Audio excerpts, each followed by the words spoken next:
میں ہم بس اسلام میں آ گئے تو اللہ کی ذات، اللہ کے اوصاف اور اللہ کے احکامات و ارکان کو یوں کا توں قبول کر لینا.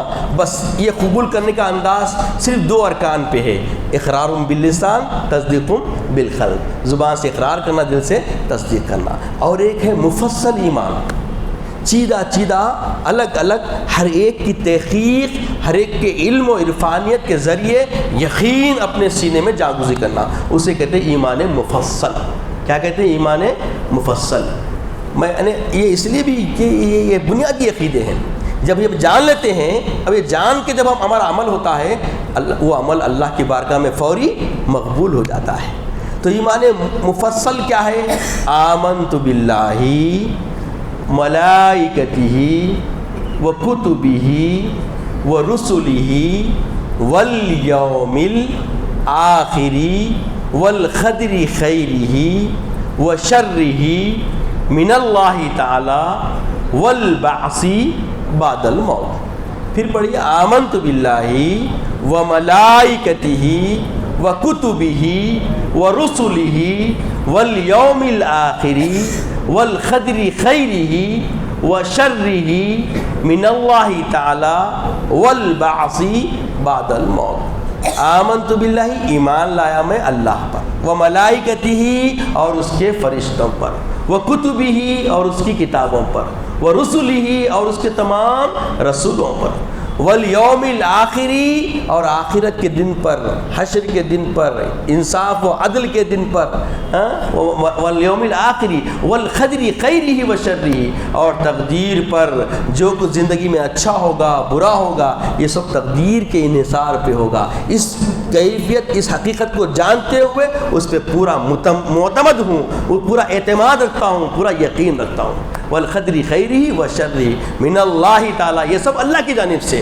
خیر بھی ہو تو اللہ کی جانب سے ہے، یعنی قضا پہ رضا ظاہر کرنا، قضا پہ رضا ظاہر کرنا. خیر ہو یا شر ہو من جانب اللہ. بلال حبشی نے کیسے ثابت قدمی سے اپنی تقدیر پہ ایمان رکھا، ظاہر کر دیا کہ اتنی مصیبتیں ملی، پہاڑ پھوڑے گئے، ریت میں گھسیٹا گیا، ایمان کے استحکام میں قائم رہے اور بتلا دیا کہ والشرہ کا معاملہ ایسا بھی ہو تو مضبوط رہنا ایمان کے اندر. یہ ہے والخیرہ وشرہ من اللہ تعالیٰ، سب اللہ کی طرف سے. والبعث بعد الموت، مرنے کے بعد پھر اٹھایا جائے گا، حشر کا میدان ہوگا.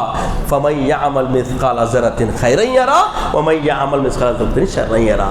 رتی رتی کا حساب لیا جائے گا.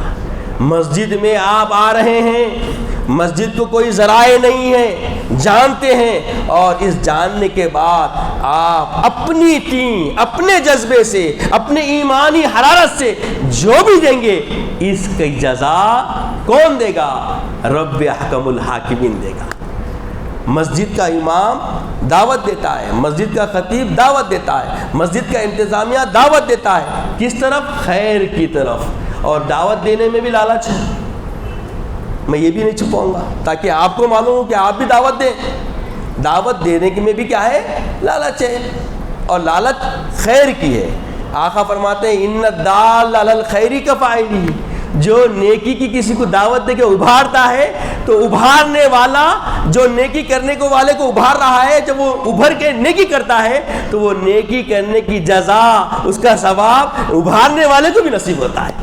اور اسی لالچ میں، اسی فکر میں، اسی طلب میں ابھارا جاتا ہے. ابھارنے کو یہ نہ سمجھے کہ فکر ہے بھائی، جتنی اعلیٰ فکر ہوگی اتنی سوچ بھی اعلیٰ ہوگی. اللہ تعالیٰ سے دعا ہے کہ یا الہ العالمین ہمیں نیک توفیق عطا فرما، نیک ہدایت عطا فرما. مولا ہمیں ایمان کے زاویے میں مولا ایک دوسرے کو سمیٹنے کی توفیق عطا فرما، ایک دوسرے سے بغل گیر ہونے کی توفیق عطا فرما، جذبہ ایمانی عطا فرما، حرارت ایمانی عطا فرما. جو صحابہ کو تو نے جسمانی ایثار کا جذبہ دیا مولا، ویسے جذبہ حرارت لذت ایمانی ہمیں عطا فرما. استقامت دین عطا فرما، عزت کی اسلام کی زندگی عطا فرما، خاتمہ بالخیر فرما، وقت نزا کلمہ طیبہ عطا فرما.